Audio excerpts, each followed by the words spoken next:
Hello and welcome to Drilling Insight. I'm your host, Jeremy Verduzco, editor of National Driller. I'm joined today by National Driller writer, drilling trainer, and co-host, Brock Yorty. How are you doing, Brock? Doing good. How are you doing today, Jeremy? I am excellent. And with us is also Jeff Lynn, who retired recently as training manager for Baroid Industrial Drilling Products. Welcome, Jeff. Thank you very much. Glad to be here. Now, training is critical for drillers to stay on top of the field. Given how important it is, we went to an expert for today's talk. Jeff Lynn served as training manager for Baroid for about a decade before his recent retirement. In addition, he's worked as a drilling fluids engineer and has a degree in geology. He led popular, well-attended training events for years, so we thought, who better to talk to about making training for drillers relevant and engaging? So, Jeff, thanks for joining us. First off, tell the audience a little bit about yourself. Well, it's going to date me a little bit because I've been around the drilling business or a part of it for the last 45 years. When I was in school in Arizona, University of Arizona, I had the opportunity to work for the city of Tucson's water department as a hydrologist trainee or gopher or intern or whatever you want to call it back then. And luckily, I had to work the night shift as the city representative on drill rigs that were drilling water wells for the city of Tucson. And I kind of fell in love with the water well business at that point. So when I finished up at Arizona, I went to work for a mud company as a drilling fluids engineer, started in the minerals exploration side in Grants, New Mexico, and then moved into oil and gas and stayed in that until that business crashed in the middle 80s, and like it is doing right at the moment. Was out of it for a few years, came back in on the mineral side of it for gold exploration and water wells for the mining industry in Nevada. Let's see, I've done minerals exploration, water well, oil and gas, hot rock geothermal heat loops, horizontal drilling, you name it. I've probably done some of it at some point in time in my career over the last really most of 42 or 43 years as a professional drilling fluids engineer. So, Jeff, yeah. My favorite questions to ask, and you've basically answered it, did you choose the industry or did the industry choose you? You stuck with it, but why? Well, originally, it wasn't ever my plan to be a mudman. Of course, I didn't know what the heck one of them was. But when I got out of school, mudmen for the oil field were making $100 a month more than geologists were making right out of school. So I went for that extra $100 because you got to remember 45 years ago, that was a lot more money than $100 is today.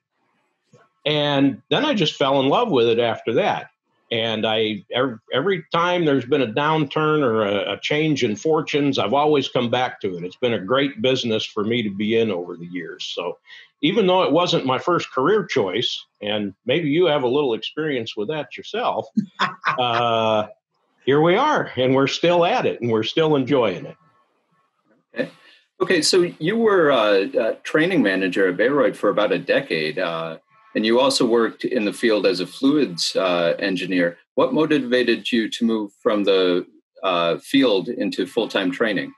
Well, a couple of things. Number one, I didn't want to be in the field every day for the rest of my life.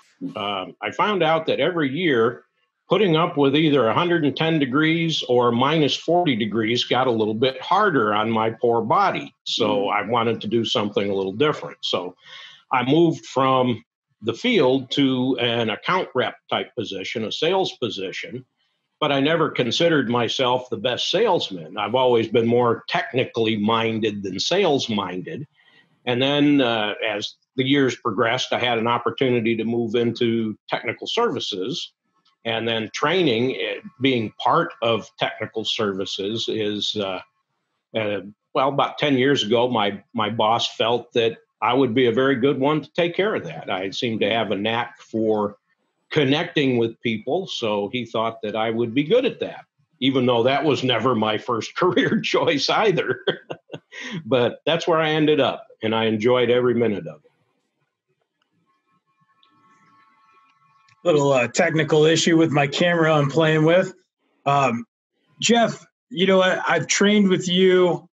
I was as an intern, you took me around and rode, and I always loved your training style. How do you keep training relevant? And, I can remember as a young mud engineer helping you with getting the training set up for the next year, the early spring, winter stuff. Why were they so popular? How did you keep that they sold out? Anybody talked about, we need to get into this class. How did you do that? Well, fortunately for me, I didn't have to build it from scratch. There were people involved before me that did an admirable job. One thing that is different, I tried to present it from a bit of a different point of view. We hear about being relevant, making it interesting, to keep people's attention. If they're bored to death, they're never going to learn anything in one of these classes. And training has changed over the years from just being sitting in a chair, listening to a lecture, watching somebody in front of the class, to being more participatory, informative, fun, experience. It doesn't have to be boring, but it's got to get their attention. You well know from being involved on the theater side of things that as a performer, you have to engage your audience or they're not going to pay attention to you. And that's the same way with training. If you can be engaging, if you can feel or have your audience feel that you're part of their business, that you're working with them to be better, then they remember what you're doing.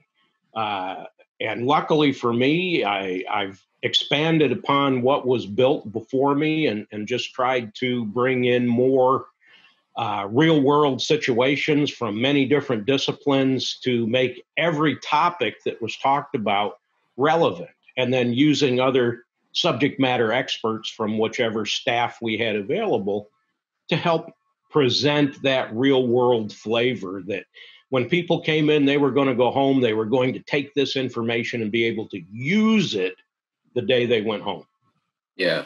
That's key, is being useful. So assume I'm a drilling contractor. Based on your training experience, what are some of the best practices for me to bring on new recruits? Like, how do I want to get them up to speed? What's the best path for that? The first thing I think is never assume their level of knowledge, because it'll either surprise you in one of two ways.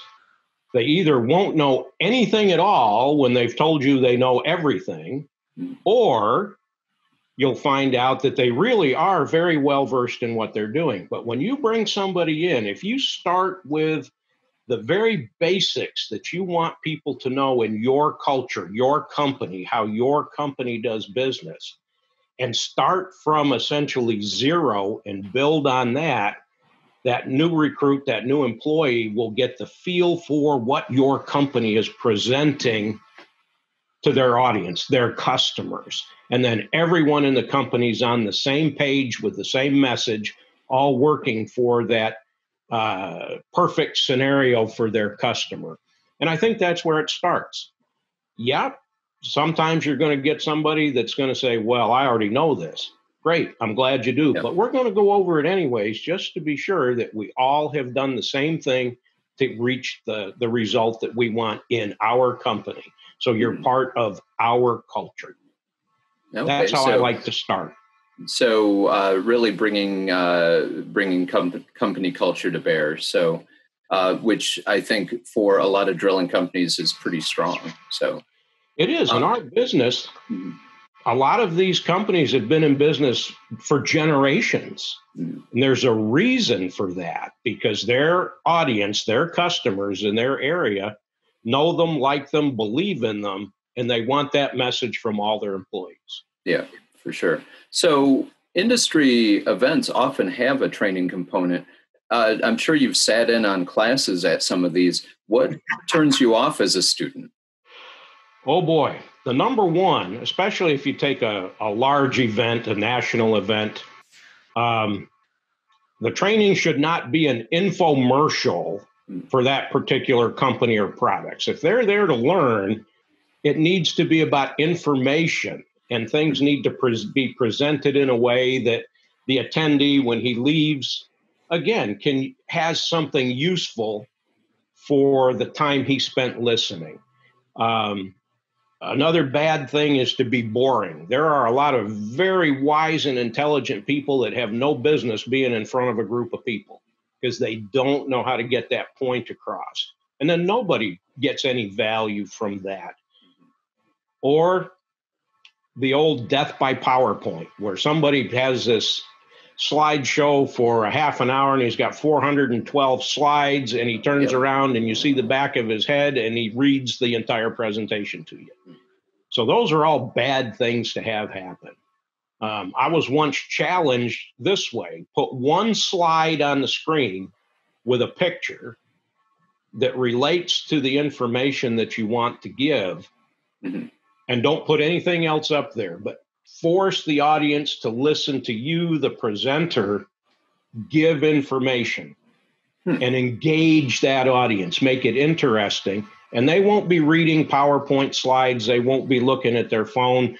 They'll be focused on you. And I'll tell you what, if every presenter thought about that a little bit, boy, we'd have some great industry events. I'll tell you that. Yeah, we've all been in presentations where someone put up a PowerPoint and then reads the PowerPoint verbatim. That's terrible. Yeah, I've a lot of my training style is influenced by what I've learned from you and many of the mentors of a good solid bud company, and it's absolutely why I try to train the same way. One thing that from being a young intern riding around in your pickup truck, like the photo behind me of you standing on that rig with those old yellow and red sacks, when I got in that truck, you handed me a calculator and you said, all right, if you're gonna be a mud engineer, these are the things we need to understand. And you hammered on me, just like our colleague Ed, to understand and know these equations. And that was early 2000s. And now we got these fancy guys right here that can give us a lot of that information. How do you feel that's changed the industry from a math technical? Let's not get into the app, but has it helped us, Jeff? Or you hammered to me, Brock, you better know these equations because you don't know when you're gonna have that. But what do you think now? I have had to change some of my thinking over the years. Basically, I believe that everyone should know how to do this. But I've learned that not everyone in our business knows how to do math. Sometimes it can get a little complicated. I do believe that anybody who works for a fluids company should be able to do it with paper and pencil and a calculator, because all of us on this side have to understand why everything works to be able to help our drilling community. The guy on the rig, okay, I'm going to expect the driller to know more than a helper. And, some of these guys will get it and some of them won't. But that's where the app does come into play, or the calculator, where you can get online and you can get a simple calculator, put in numbers, and it'll give you the right answer, or pretty close to the right answer. That's good. That way it takes out a margin of error, and a driller isn't going to make a mistake on paper and then have to go explain to a customer why it's taking or going to cost twice what he told them it was going to cost. He can be sure right up front. But I still would prefer that by the time you get to driller and then move up to supervisors and that, batteries go dead, cell services go out, all that kind of stuff. If you can do it with paper and pencil and a calculator, you're going to be better off. Well, that darn app tries to update at the most inconvenient times. That has happened, yes. And we all know it, but it doesn't mean we like it when that happens. But so, yes, that's where my thinking has changed. I always felt that we have a very intelligent community out there in the drilling world, but there are some guys that struggle with math. Okay, let's let them have the technology that we have today so they can be successful. And then those who can do it, and a simple story about that is I had a gentleman in class this year that says, I always do it on a yellow pad for my customer, so that customer knows I know what I'm doing. Not just something on the computer says, but that me, the driller selling the job to this customer, understands that I am able to do every part of the business. And I thought that was a good way to look at it. Yeah, that's a good point. So shifting topics a little bit, you've mentored a lot of new mud engineers over the years. What's your secret to developing a good mud engineer? The first thing is I believe in every single one of them. I believe they can all do it. And I believe that not all of them are going to do things the way I do them, or the way that Brock does them, or the way that any other professional out there is going to do it. And the most successful people that I've met in almost any field bring their own personality to the job. We can teach information, and it's just like in a competency program, they talk about having knowledge and skill and changing that to a behavior to become a subject matter expert. So it's a progression, but it all starts with having the feeling that this young man or woman is going to know how to take basic information and translate it to the general public. And that's what I work with more, is that how do you interact with other people with this knowledge to be successful with it? But I believe in every single one of them, that we can make it work for them. Because I got to say, not only for people, but in the drilling business in general, I've seen some things happen that there's no earthly way I can explain, but it worked and they got the job done, but I don't know why. So I can't say they were entirely wrong. And it's the same way with people. They're all going to be a little bit different and they can all be successful. Just like me. I failed speech class in high school because I was terrified to stand up in front of a group of people. And then I ended up, that's how I made my living. So we can all learn and we can all adapt and we can change. And I believe in people. And that's where it starts. It's, as a professional in this industry, getting to work with you, and then beyond that, you've always been a mentor. You've continued to mentor. When I've had a problem, I've called and you've answered, and you always go, well, hello, Bo. How can I help you? Or hello, Mr. Yorty. What are you up to? And those moments of being in some really bad situations of what is going to help, you've been a great mentor at that, of, reassuring, giving the right coaching, saying it's not as bad as what you think it is. And I guess, now you're retired. What advice do you want to give the next generation of drillers, mud engineers, professionals that want to come into this industry? Because as a mid 20-year-old thinking I'm going to come do an internship, it'll be fun, and then I'm going to go off and go to film school or something else. You influenced my career big time. So what do you want to tell these Gen Zs? The first thing, I guess, is you did go to film school. We did a whole series of little things, if you recall. I had to get that in there. You knew that. But, and Jeremy, I don't know if you know this, but Bo and I did the series of drilling fluids testing that got published on YouTube for Baroid IDP. Okay. And I did it off the top of my head. We were kind of going to do it, see if we could make it work. Bo directed it. He filmed it. He did all of with the little cassette tapes, editing of it, weeks and weeks and weeks of worth of work. And he never got enough credit for the work that he put in on that. But to this day, I mean, we did this, and I think the copyright date on those is 2010. To this day, I get people from all over the world commenting that they learned how to check mud by watching the videos that we did. So, yeah, Bo, you got to use your 4 years of schooling and $1 million worth of debt. So, you're semi-famous for that anyways. Now, what was the original question? I forgot already. Advice to the Gen Zs, of which if you had a Gen Z now, again, they'd have grabbed that smartphone and, and that would be the popped it all up. That's the first thing that I honestly am going to tell somebody. Mr. Google does not have all the answers. You can find out a lot of information, but if you only rely on what you can see on that screen, you will get yourself in trouble in the drilling business. There's much more to it. Don't be afraid to ask experts. Don't be afraid to ask for help. Nobody knows everything.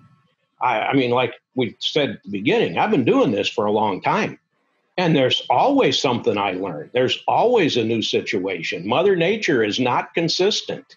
It's all about the geology, and it changes and things happen, and it's a system. We as fluids people are one part of it. The driller's a part of it. The equipment's part of it, the bits, the tooling, whatever, however you want to look at it.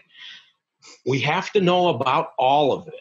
And it's darn difficult to be the expert on every single little piece. So never be afraid to ask for advice or ask for help. Because when things go wrong, they can sure get expensive in a hurry.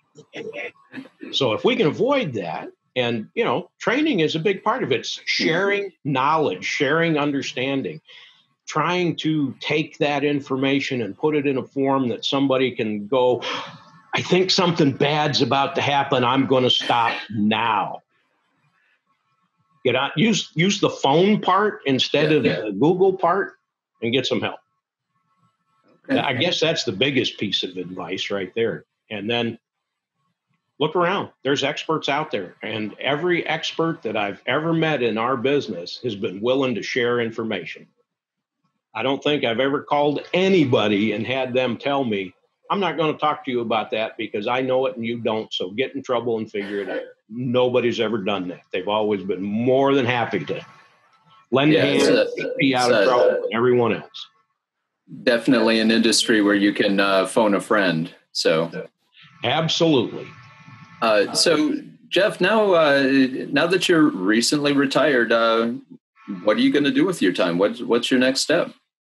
Well, I've only been retired about 6 weeks, so I do kind of like that, but I'm not sure I can do nothing for the rest of my life. So, yeah, I still love sharing information and helping people. So I wouldn't mind doing a little bit of consulting maybe, or I know there's companies that, especially on municipal work, they like to have somebody sit there as a representative to watch the operation and things like that, or write a mud program or help some people out. Nothing cast in stone yet. I don't have a website. I still have a little bit of presence on Facebook and LinkedIn that I got to get updated and all that, because if you ask my kids, I'm fast approaching dinosaur status, but I'm not quite there yet. But I got to take care of a few of these other things, get updated, but I'm out there and people know me, and some people have my phone number, and some know people that can get my phone number. And so I'd like to do a little bit, but it's going to be on my terms. I'm not going to go work at 40 below zero again. I'll tell you that. I had enough of that. Well, for sure. No one's counting you out yet. So, but thanks, Jeff. With continuing education and training required in many states, it is important to keep it engaging, and you had some good ideas. One thing that I find fascinating is just how much training has changed over time. I mean, even when I was a kid, classrooms were rote. You went into math class and you recited. Yep. You recited equations until they were in your head. And it's not like that anymore. You have to rope the audience in. So what did you think, Brock? I think you're right. And, I guess some of the best advice I got from Jeff, and I've written about this, I've spoken about it, is about being an early adopter and asking why not. And, even as I started in this industry, Jeff's like, let's go try this new product. Let's play with stiff foam. He has so much insight into let's execute on this next that I challenge you, Jeff, to keep teaching, be present with everybody. And, when people ask me where my roots started, you're one of my top mentors. So, it's education has changed, but somebody like you, the early adopter, you make it fun. Well, thank you. But like I've told you before, you use way too many kind words. I think you're looking for something there with your buttering me up like that. But I do appreciate all of those kind words that you have. But I guess I need to put this in here too. Enthusiasm is part of it. And Mr. Yorty has always been enthusiastic about getting out, getting after it, getting it done, and getting it done right. So that helps too. Be enthusiastic about the business and your job, whatever it might be, from a new helper to a driller to a supervisor to the company owners. Enthusiasm is infectious. And you bring that to a classroom where you're having fun, you're doing demos, you're doing hands-on. If you make a mistake, you just go, well, that didn't quite work. Let's try something else. And if you can have fun with yourself and your class, life is grand. Fantastic. Well, with that, we'll wrap up today's episode. Thanks again to Jeff Blinn. Jeff, where can the audience find out more about you? Well, I am going to have a little website. My son's working on it, but we don't have it up yet. But then I am on LinkedIn. I am on Facebook. And right now, my email is just a generalized Gmail account, jlbclb79@gmail.com. And my cell phone number is 832-998-2190. So I'm around, and more people know Brock than know me these days. So he knows how to get a hold of me too. I'll be happy to refer you on. Thanks. I know what's going to happen. You'll take the easy ones, and then the ones that you go, I got to walk away from this. Is the ones you're calling me about. All right. Well, thanks again, Jeff. Visit nationaldriller.com for the latest drilling news and more videos like this one. And don't forget to follow us on Facebook, Twitter, and also LinkedIn. And see you next time on Drilling Insight.